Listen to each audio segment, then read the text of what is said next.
this special day. Our hearts are full of pleasure. Bismillahirrahmanirrahim. Assalamualaikum warahmatullahi wabarakatuh. Alhamdulillahirabbil alamin.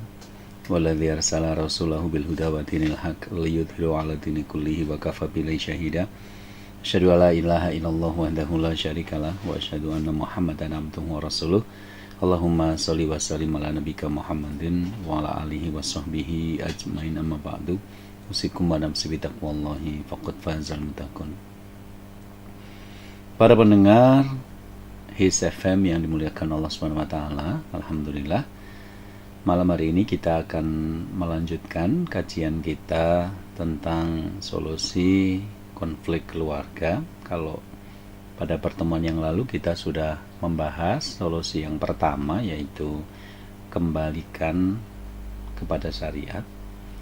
Maka solusi yang kedua dari konflik keluarga adalah jangan melibatkan pihak ketiga. Artinya adalah masalah atau konflik yang ada, yang terjadi dan kita temukan dalam rumah tangga kita itu sebenarnya sifatnya alami. Semua keluarga pasti mengalami hal itu. Hatta keluarga teladan kita, Rasulullah SAW dengan para istri beliau. Nah, secara umum konflik-konflik yang muncul dalam sebuah keluarga itu merupakan proses untuk beradaptasi di antara kedua belah pihak. Yang kedua adalah proses untuk mendewasakan diri. Wajar karena memang ketika seorang laki-laki menikah dengan seorang perempuan, mereka adalah manusia sudah dewasa. Mereka sudah menjalani masa-masa pendidikan sebelumnya dalam keluarga mereka, dalam lingkungan mereka, dalam sekolah mereka yang tentu saja berbeda. Ditambah dengan kapasitas intelektual, pemahaman agama, latar belakang budaya yang berbeda, otomatis ketika seorang laki-laki dengan perempuan bertemu dalam sebuah mahligai rumah tangga, akan banyak waktu yang dibutuhkan untuk kedua belah pihak akhirnya bisa mengerti, bisa memahami, dan bisa mengambil sikap yang terbaik agar sakinah itu hadir di dalam keluarga itu. Nah, karena mayoritas masalah dan konflik yang muncul itu adalah untuk proses adaptasi dan juga mendewasakan diri, tentu saja menjadi tidak layak kalau kita mudah menceritakan masalah-masalah rumah tangga kita kepada orang lain, mudah melibatkan orang lain dalam masalah-masalah rumah tangga kita, karena itu akan menghambat proses kemandirian kita sekaligus proses kedewasaan dan adaptasi itu. Allah berfirman di dalam surat Al-Ma'arij ayat yang ke-19 sampai 21, Innal insana khuliqa halu'a idza massahu syarru jazu'a wa idza massal khairu manu'a. Sesungguhnya manusia itu diciptakan bersifat keluh kesah lagi kikir. Jika ditimpa kesusahan, dia akan berkeluh kesah, dan jika dia mendapatkan kebaikan, dia amat kikir. Ayat ini mengatakan kepada kita salah satu sifat alami pada diri manusia adalah berkeluh kesah.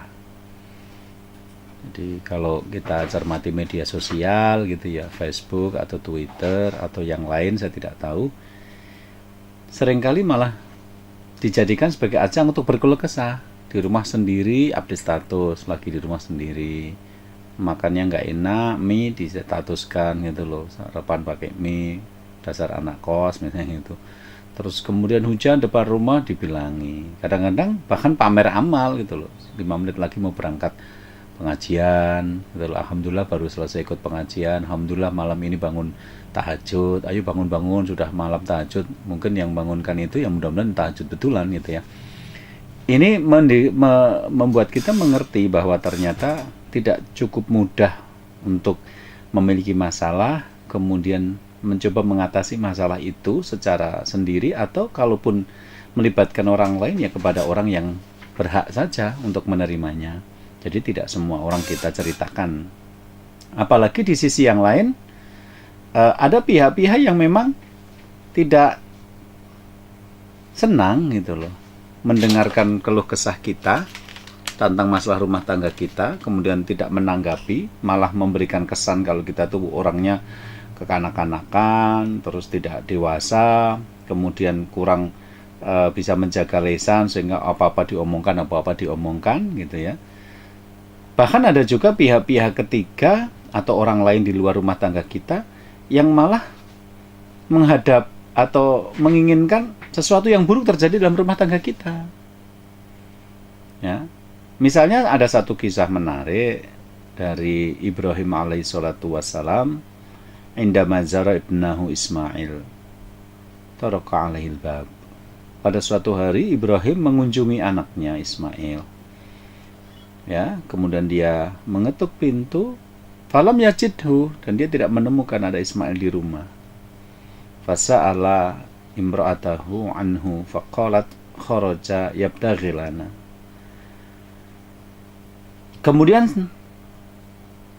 Nabi Ibrahim bertanya kepada menantunya yang waktu itu belum kenal siapa Ibrahim ini sebagai mertua, di mana suami kamu? Dan dijawab bahwa keluar mencari kerja, mencari nafkah untuk keluarga.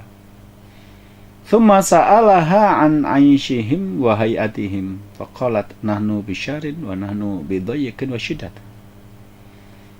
Kemudian Ibrahim bertanya kepada menantunya ini bagaimana keadaan rumah tangga kalian. Dan kemudian dia bercerita, kami dalam kesempitan, kami dalam kesusahan, hidup yang berat untuk dijalani, fasyakat ilaihi, kemudian mengadu. Nah, setelah mendengarkan pengaduan dari menantunya ini, kemudian Ibrahim berkata kepadanya, fa idza jaa zaujuka faqra'i alaihi salam.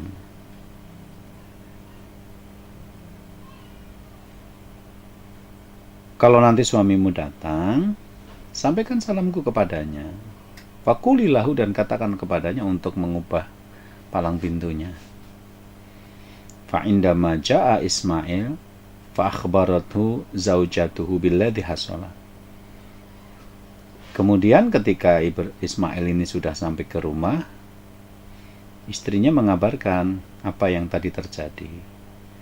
Ada laki-laki tua yang menitipkan salam dan meminta mengganti palang pintu. Maka Ismail mengatakan, "Dzalika abi." Itu tadi itu bapakku, mertua yang tidak kamu kenal.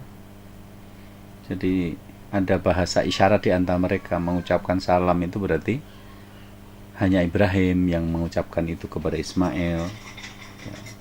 Kemudian Ismail mengatakan, beliau, bapakku itu, amaroni anufariqaki, memerintahkan kepadaku untuk menceraikan kamu. Jadi perintah Ibrahim kepada Ismail adalah ceraikanlah istrimu, dengan kalimat yang tadi hanya mereka yang paham bahwa titip salam dan mengubah palang pintu itu. Fa Ibrahim alaihi salam ro'a annal mar'ata allati takshifu sira zawjiha wa tashtaki zaujaha bihadhi surah al-mutasyaimah layaliku antakuna zaujatan linabiyin fa'amarahu bitolakiha.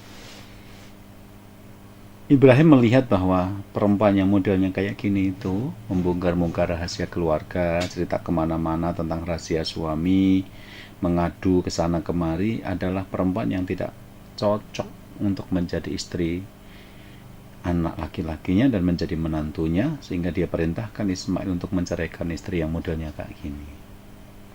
Ini satu kisah sederhana bahwa kalau salah cerita sama orang itu yang terjadi malah sebaliknya. Kita cerita tentang masa rumah tangga kita, alih-alih dia memberi solusinya malah nyuruh suami kita atau istri kita untuk berpisah gitu loh. Mungkin kita nggak ngerti kalau ternyata yang kita ceritain tentang suami kita itu adalah mantannya dulu. Begitu kita beritahu, dia datang ke suami dan bilang, udah bisa aja sama istrimu, balikan aja sama aku. Mungkin seperti itu. Jadi ini satu informasi bahwa jangan mudah menceritakan kepada orang lain, nikmati proses kedewasaan diri, proses adaptasi itu.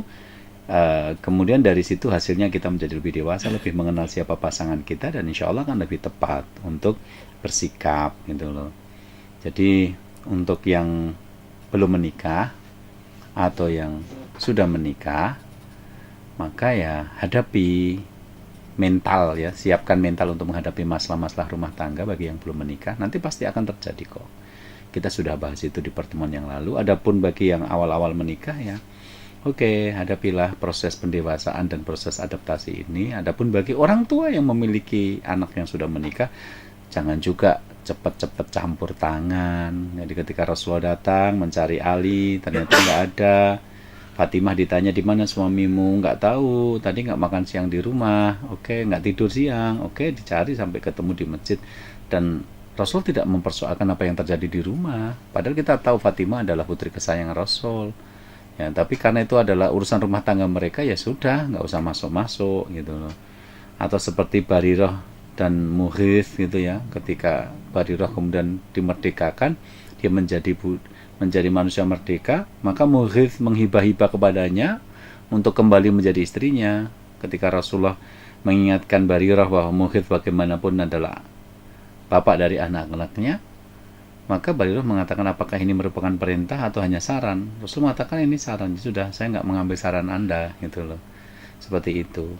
Termasuk ketika Aisyah dengan Rasulullah pernah bertengkar, Abu Bakar masuk kemudian mukul Aisyah, Rasulullah mengatakan bahwa bukan untuk ini kamu datang ke sini gitu. Nah, kisah-kisah ini mengajarkan kepada kita bahwa yang namanya keluarga yang sudah konflik itu wajar. Jangan cepat-cepat menceritakan kepada orang lain tentang kondisi rumah tangga kita, karena itu memang baru belajar beradaptasi dan belajar untuk mendewasakan diri, apalagi belajar juga untuk mandiri ya. Jadi terbiasa tidak usah melibatkan orang lain, karena ini aib bagaimanapun lah. Kalau kemudian ada yang bertanya, apa nggak boleh Ustadz cerita sama orang lain tentang rumah tangga kita kalau betul-betul nggak kuat? Oh boleh, boleh, tetapi tentu saja di saat yang tepat dan kepada orang yang tepat. Saat yang tepat adalah ketika terjadi kedoliman dalam keluarga itu.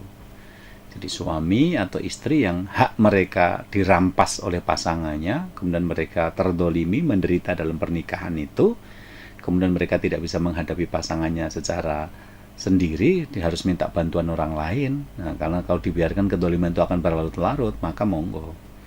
Ya, sebagaimana yang dilakukan oleh Hindun binti Utbah ketika dia menderita atas nafkah yang diberikan oleh Abu Sufyan yang pelit, ya, kemudian tidak cukup, maka dia mengatakan kepada Rasulullah, bagaimana fa'akhidhu mimma li bighairi idnihi, boleh nggak saya ngambil harta dari Abu Sufyan tanpa seizin dia?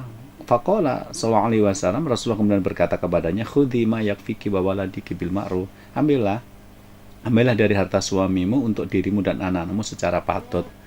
Jadi di sini Rasulullah menerima keluh kesahnya Hindun karena dia merasa terdolimi atas pemberian nafkah yang tidak cukup itu. Jadi ini merupakan satu alasan bahwa boleh kok, kalau kita betul-betul nggak kuat dalam kehidupan pernikahan kita cerita kepada orang lain.